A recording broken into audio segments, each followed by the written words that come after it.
किए हैं, भुगतना हम लोग। अच्छा, आपको क्या लग रहा है आपके रिटायरमेंट तक पहुंचने से पहले आपकी नियुक्ति होगी कि नहीं की बात करें? आलोक जी कह रहे हैं कि ये संभव ही नहीं है, ये विरोधाभास क्यों है? नहीं, हम कोई विरोधाभास नहीं है, उनके कहने का तरीका अलग है। वो भी कह रहे हैं कि मार्क्स के आधार पर ही हो, हम भी कह रहे हैं कि मार्क्स के आधार पर ही हो। आप दोनों की बातें अगर समानांतर है, सेम है, तो क्या आप 80,000 की बात नहीं कर रहे हैं या कर रहे हैं? पहले हमारा 30,675 का सुनिश्चित हो जाए, उसके बाद जितना सीट है सरकार के पास, तब ना 80,000 सीट नहीं रहेगा। अब आप सोचिए, सोशल साइंस एक विषय है, उसमें 26,000 क्वालिफाई है, मिनिमम मार्क्स से पास हुआ है, तो सरकार कहाँ से उतना सीट सृजित करेगा? सरकार जाते हम सचिवालय में जाते हैं तो अधिकारी बोलते हैं नियमावली बन के तैयार है, बस कैबिनेट से पारित होना बाकी है, वो जल्दी पारित हो जाएगा और जितने भी अभ्यर्थी हैं उनकी नियुक्ति सुनिश्चित हो जाएगा बहुत जल्द। सद्बुद्धि दे, क्योंकि नियमावली नहीं निकाल रहे हैं। हे प्रजापति महोदय, हे अग्नि महोदय, आपने पुराने समय में असुरों और भगवानों में मध्यस्थता कराए थे, तो आप लोग, हे अग्नि महोदय, आप हमारे और सरकार के बीच में मध्यस्थता कराइए और सद्बुद्धि प्रदान कीजिए। नियमावली एसटीटी मार्क्स पे प्रदान करो। ओम प्रजापति स्वाहा, ओम ज्ञान दत्ता स्वाहा, ओम कुल दत्ता स्वाहा, ओम आइन ह्रीं क्लीं चामुंडा विजय स्वाहा।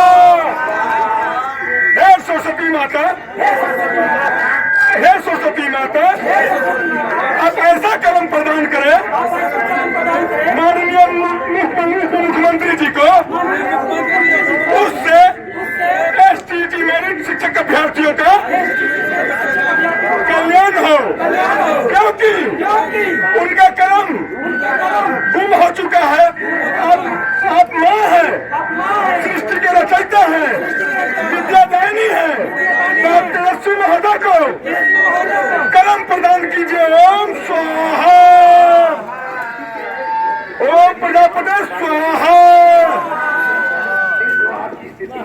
हे अग्नि माता, मुख्यमंत्री महोदय को आप सुबुद्धि दे कि बिहार में हम बोलना ये चाह रहे थे कि जो हमारे साथी बोल रहे थे, हमारे जो साथी बोल रहे हैं वो पॉसिबल नहीं है। हमारे भोजपुरी में एक कहावत है कि कनियों के चाची या दूल्हों के चाची, वो वाली बात नहीं है।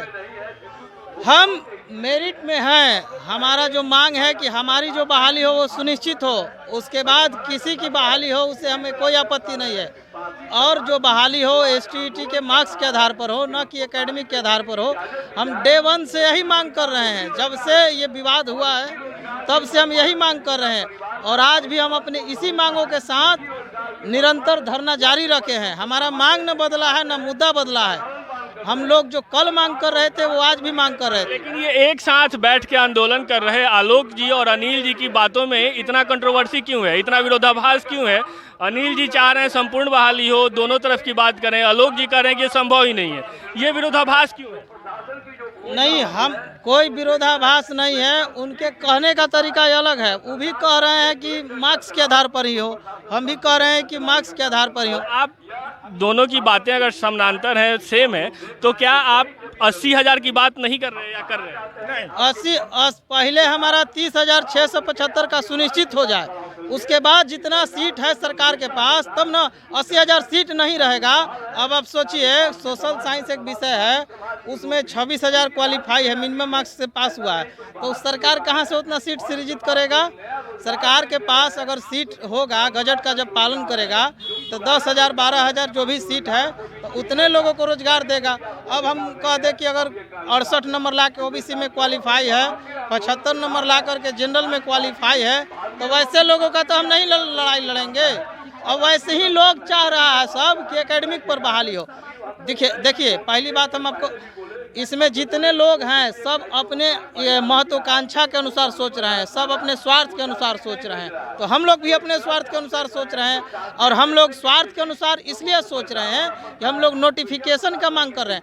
आपके पास एक रोड मैप था ना कि 37,000 सीटों पर हम इतने सीटों के अंदर में शॉर्ट लिस्टेड हो जाएंगे तब हमारी बहाली हो जाएगी, लेकिन सरकार गलती किया कि सब मिनिमम मार्क्स वाले को क्वालिफाई कर दिया। उस समय तो सारे लोग ये गुनागणित लगा रहे थे कि सामाजिक विज्ञान का कट ऑफ जाएगा 100 से ऊपर जाएगा, कंप्यूटर साइंस का जो कट ऑफ जाएगा 100 से ऊपर जाएगा, लेकिन सॉफ्टवेयर में गड़बड़ी के कारण जो भी हुआ उस विवाद में हम नहीं जाना चाहते हैं।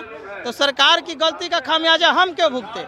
हम तो नोटिफिकेशन पढ़ के एग्जाम दिए थे, नोटिफिकेशन के अनुसार हम लोग का जो प्रमाण पत्र मिला है उसमें मेरिट लिखा हुआ मिला है। तो हमारा ये जो मेरिट है ये मतलब लिख करके मिल गया, तो इसका पालन भी तो होना चाहिए। अच्छा, आपने कहा कि कंप्यूटर में सॉफ्टवेयर में गड़बड़ी था, इसका आधार कुछ है आपके पास? आधार देखिए, BSCB Bihar school examination board से जब हमारे साथियों ने RTI किया तो RTI में 24/3/2020 को एक लेटर जारी हुआ था जिसमें BSCB भेजा था TCS को। आपने उस लेटर को देखा होगा, वो लेटर वायरल भी हुआ था। उस लेटर में लिखा हुआ था कि उच्च कट ऑफ के अनुसार में ये उतना ही सीट के अनुसार शॉर्ट लिस्टेड किया जाए। तो ये सॉफ्टवेयर में गड़बड़ी के कारण ही हुआ कि ये TCS ने स्वीकार किया था? ये TCS के अधिकारियों से हमारी वार्ता हुई थी। जो जिस पत्र की आप बात कर रहे हैं, क्या उसमें इस बात का जिक्र था कि TCS इस बात को स्वीकार कर रही हो कि गड़बड़ी की वजह से ये सब हुआ?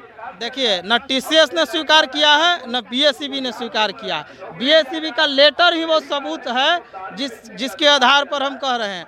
अगर TCS स्वीकार कर लेगा तो उसको फिर से रिजल्ट रिवाइज करना पड़ेगा, और इन दोनों की गलतियों का खामियाजा हम भुगत के यहाँ पर आंदोलन कर रहे हैं। नहीं तो हमारा सीट सुनिश्चित था और हमारा जो लक्ष्य था वो सुनिश्चित था, हमारी बहाली सुनिश्चित थी। लेकिन ये सारा विवाद का जड़ ये सरकार और सरकार जिस एजेंसी को एग्जाम लेने का जिम्मा दिया था वो था। हम इस विवाद में नहीं जाना चाहते हैं कि क्या गलती हुई। जो भविष्य में जो पहले गलतियां हो चुकी है उस गलती से सरकार सबक लेते हुए सामंजस्य बैठाए कि किस प्रकार से ज़्यादा लोगों की बहाली हो, और मेरिट में जो आए हुए 30,675 अभ्यर्थी हैं उनकी नियुक्ति सुनिश्चित हो। आप खुद अपने आप पर सोचिए कि जब जो छात्र है वो कितना मेहनत किया होगा, कितना पढ़ा होगा, तब जाकर के वो मेरिट में आया था। लेकिन उसके मेरिट को धत्ता बताते हुए अगर सरकार नोट मेरिट के अभ्यर्थियों को उसके जगह पर ले लेता है तो ये तो सरकार का, व्यवस्था का, ये सारे लोगों का कमी खलेगा, और उस अभ्यर्थी को क्या फिर अपने घर परिवार समाज में जवाब देना पड़ेगा। और सरकार क्या जवाब देगी कि हम जब सरकार के पास वो अभ्यर्थी जाएगा अपना प्रमाण पत्र ले करके कि हम मेरिट में आए हुए हैं और मेरा नियुक्ति नहीं हुआ और मेरे से कम नंबर लाने वाला नोट मेरिट का हो गया, तो हम लोग ये चाहते हैं कि सरकार ऐसी पॉलिसी बनाए कि उस पॉलिसी में सारे मेरिट वाले को हो जाए, और जितना सीट बचे उसमें हमारे नोट मेरिट में जो भी साथी हैं उनका भी बहाली सुनिश्चित हो। हम इसी पॉलिसी बनाने के लेकर के बैठे हुए हैं, और इसी के दबाव में सरकार के आप लगातार बयान सुन रहे हैं कि हम नियमावली बदल रहे हैं। ये हमारे आंदोलन का ही नतीजा है कि सरकार ये बोलने पर मजबूर हो गई है कि हम लोग नियमावली बदल रहे हैं, और सरकार नियमावली बदलकर बहाली करने जा रही है। और हमारे कुछ साथी कहते हैं कि नोटिफिकेशन आ जाए, तो नोटिफिकेशन आ जाए तो पुराने ही प्रक्रिया से बहाली हो। जो आप जाते थे नियोजन इकाइयों के चक्कर लगाने वाले, वही पॉलिसी चाहते हैं। हमको उस पॉलिसी से भी छुटकारा चाहिए, और हम इस दिशा में बहुत लड़ाई जीत चुके हैं और सरकार को ये बयान देने पर मजबूर कर चुके हैं। और सारे अधिकारियों को लगातार आपने बयान सुना होगा कि नियमावली हम बना रहे हैं, और नियमावली बनने में देरी हो रही है। इसी के लिए हम लोग आंदोलन कर रहे हैं कि जल्द से जल्द STET मार्क्स के आधार पर सरकार नियमावली जारी करे, ऑनलाइन सेंट्रलाइज करे, नियोजन इकाइयों को भंग करे, शिक्षक भर्ती बोर्ड के माध्यम से अगर नहीं हो सकता है तो किसी बिहार सरकार के एजेंसी को दे जो सरकारी हो, उसके माध्यम से हम लोगों का मेरिट बने, और मेरिट में आए हुए जो भी अभ्यर्थी हैं उनकी नियुक्ति सुनिश्चित करें। रुपेश जी, मैं आपसे जानना चाहूँगा, क्या संभावना लग रहा है, कुछ होने वाला है कि नहीं? नहीं, नियमावली बन के तैयार है। जाते हैं सचिवालय में जाते हैं तो अधिकारी बोलते हैं नियमावली बन के तैयार है, बस कैबिनेट से पारित होना बाकी है। वो जल्दी पारित हो जाएगा, और जितने भी अभ्यर्थी हैं उनकी नियुक्ति सुनिश्चित हो जाएगा बहुत जल्द। लेकिन हम लोग इसलिए आंदोलन में बैठे हुए हैं कि जितना जल्द हो जाए, क्योंकि सरकार तो खुद ही कह चुकी है कि हम इस साल के लास्ट तक हम बहाली कर ही देंगे। लेकिन हम कहते हैं कि इस साल के लास्ट तक और बहाली कर देते हैं तो ये 7 महीना जो अभ्यर्थी नहीं पढ़ेंगे, जो गरीब के बच्चे नहीं शिक्षा उनको नहीं मिलेगा, तो उनको वो क्यों रुके? वो आपके कमी कारण वो क्यों रुके? वो क्यों अपना त्याग दे? वो तो उनका तो क्लास नहीं रुका हुआ है, वो तो पास ही हो रहे हैं, लगातार बढ़ रहे हैं आगे, तो वो उनका क्या दोष है? तो हम चाहते हैं जल्द से जल्द बहाली करे सरकार जो है कि। अच्छा, ये संख्या इतनी आप लोगों की कम क्यों है? देखिए, संख्या कम इसलिए है कि अभ्यर्थी लगातार थक चुके हैं। लगातार 4 सालों से आंदोलन हो रहा है, तो अभ्यर्थी 4 साल? हाँ, तो 19 के बाद से तो हम लोग लगातार सड़क पे तो हैं ही ना, इंतजार में बैठे हुए, फ्रस्ट्रेट हो गए हैं और सब लोग बेरोजगार। इस बात को समझिए। कोई पूर्णिया, कोई भागलपुर से आने में खर्च होते हैं 500-1000 रुपये, वो कहाँ से देंगे? हम आप जैसे पटना में नहीं रहते हैं। आप जो सोच रहे हैं कि आप पटना में हैं, वैसे पूर्णिया के बच्चे को आने में समस्या है, इसलिए वो नहीं आ पाते हैं। ये नहीं है कि वो नहीं चाहते हैं। आज जाकर उनसे पूछिएगा, आप कभी पूर्णिया जाइएगा, संसाधन की कमी की वजह से नहीं है। गरीब अब बेरोजगार है तो कहाँ से, आप समझ सकते हैं ना सब बात, बेरोजगारी के कारण। कई ऐसे साथी होते हैं मीणा भाई, जिनको हमको गाड़ी भाड़ा तक देना पड़ता है, ठीक है ना? तो ये संख्या आपसे आधार पर आप नहीं जज कर सकते कि हमारा आंदोलन, हमारा मुद्दा क्या है, इस मसले पर आपको जज करना होगा। हाँ, आप कुछ बोलो। सर हम लोग बहुत दूर से आए हुए हैं और बेरोजगार आदमी। अब बताइए बेरोजगारी के कारण कैसे आए? अच्छा, आप कहाँ से आए हैं और आपकी उम्र क्या है? हम सहरसा से आए हुए हैं और हम लगातार 11 से स्टेट पास है, स्टेट बीटेड सीटेड सब पास। कम नंबर के कारण हम लोग नीचे जा रहे हैं। अच्छा, आपकी उम्र कितनी है अभी? लगभग 45 टपने वाला है।